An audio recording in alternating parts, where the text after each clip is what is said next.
We're going to continue on, and we got some questions here. One of them, which is, I have a hard time grasping the concept of final decree, qadr in Islam. Qadr in Islam. Several ways. I mean, this can never be a short conversation, as you know, predestination. If God already knows what I'm going to do, how is it my fault? If God is all-powerful, then I'm not really doing anything.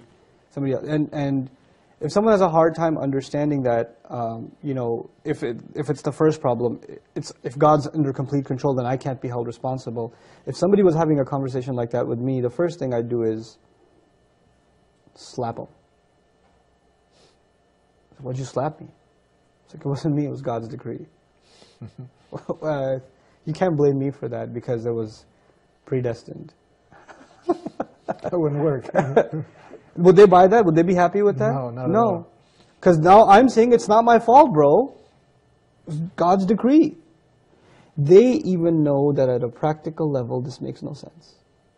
They know that. But you know why they believe it? Or they want to believe that? Or they want to argue that? Because they want to do some bad things and they don't want to be held responsible. Just like I just did something bad, and I wouldn't really do that, but I'm demonstrating that they don't want to be held responsible. That's the psychological root of this problem. The second thing I'd share is I have a lecture online somewhere. I don't know how everything I say ends up on YouTube, but I have a lecture there somewhere on the story of Adam alayhi salam. Because the Quran does not make a chapter out of decree. Rather, the Quran teaches the lessons of decree from the story of the first human being, teaching us that if there was any human being that had the right to ask, hey, you already knew I was going to end up on earth. What do you mean I ate from the tree as punishment, I got to go on the earth? You already knew all of that. If there was any human being who could have argued God's decree is entrapment, who could it have been? Adam alayhi salam. We learned the solution to this problem in the Quran from Adam alayhi salam, and his story says that a careful study of his story, little by little, is very important. And at the same time, you know what Shaitan said? Oh, you planned this whole thing against me. Ah, you made me slip. So the one who says God decreed me to slip is who? The devil. The devil. The one who says, I was the one who was wrong. رَبَّنَا ظَلَمْنَا أَنفُسَنَا. We wronged ourselves. Not God wronged us, we wronged ourselves. If He doesn't forgive us and show us mercy, we'll be from the losers. The one who admits his own fault is Adam. The one who refuses to admit his fault and says it's God's fault is? The devil. The devil. That's what we're learning in the first human being story. No surprise, they call this the oldest problem in philosophy. The devil wants to continue his failure. He wants to inject that virus into us. It's the oldest problem in philosophy because that's Shaitan's problem.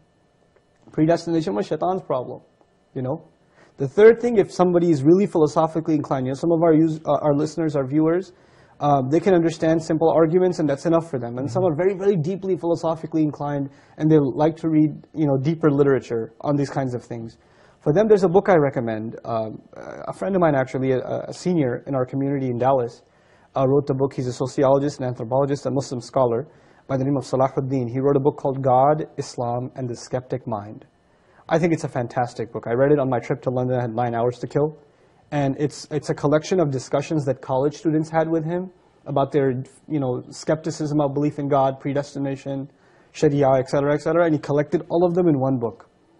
Just a transcript of those conversations. It's very, very well done. I really appreciate it, and I think for like, especially college students and you know, students that start having problems with Islam philosophically once they take a couple of philosophy courses in college, that book is a great, great resource. What's it called again? God, Islam, and the Skeptic Mind by Salahuddin. We were with our brother Chris, and I don't know if you remember, and he asked the same question to you. We were having lunch, and you gave an analogy, a story. Can you share that with us? Do you remember that? Sure, I remember the A and the B. Yes, the two lists in the party. Yes, I can share that analogy with you.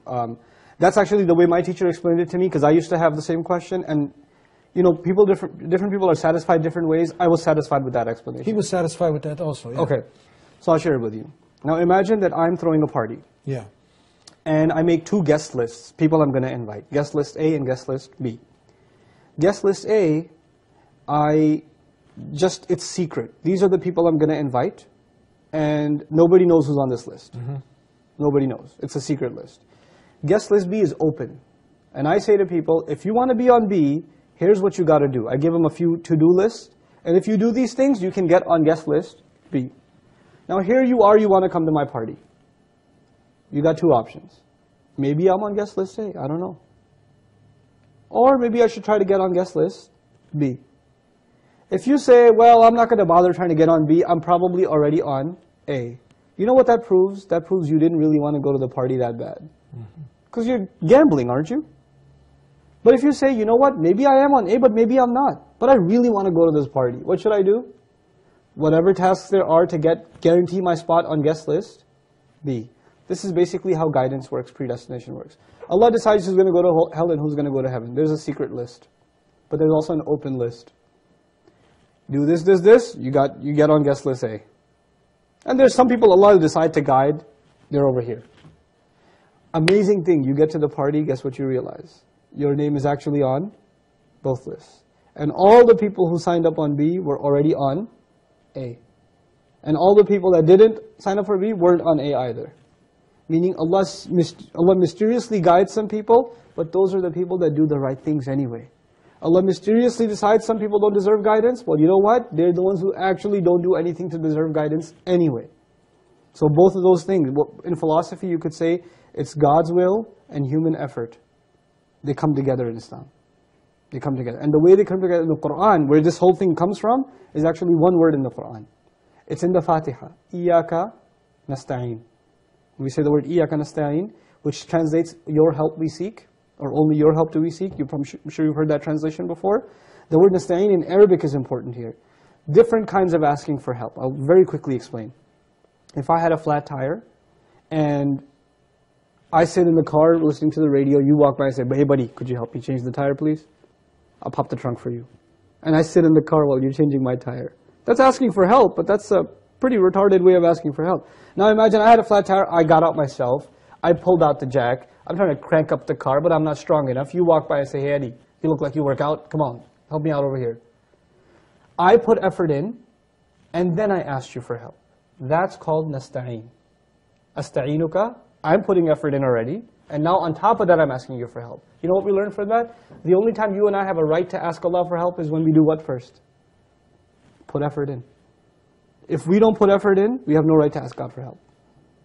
This is what Allah does over and over and over again. The companions go all the way to the Battle of Badr. The angels arrive after that. The angels are not there ahead of time saying, hey, we've been here since 3 o'clock, where you guys been? No, no, no. You got to make the effort first, then the help arrives. What happens with Ibrahim a.s.? He's thrown in a fire first, then it's cooled. Human effort first, Allah's help later.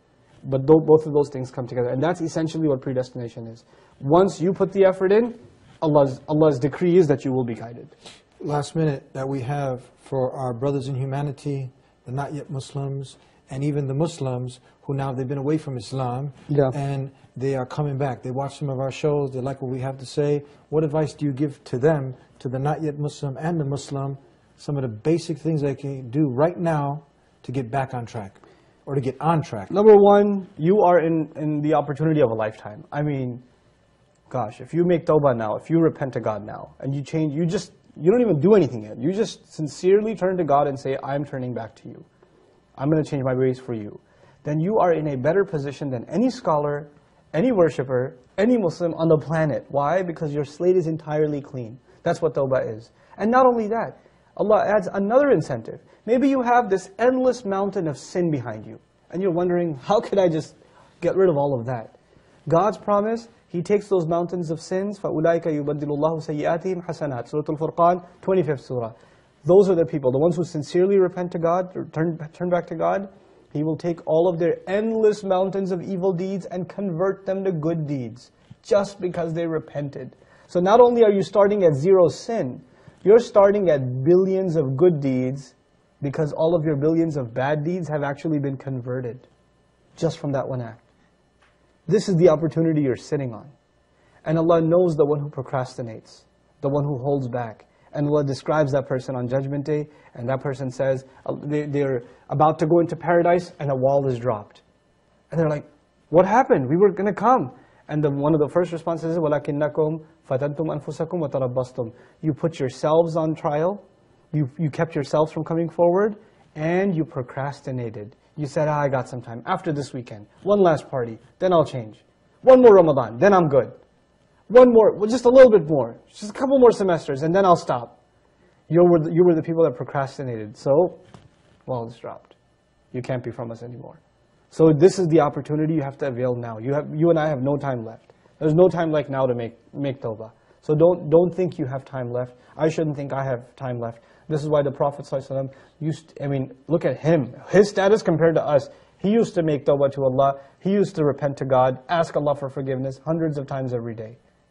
For what reason? Because he knows, first of all, if a mistake has happened, it's converted to zero, and all the mistakes are turned into good deeds. Why not ask for forgiveness all the time? Great advice.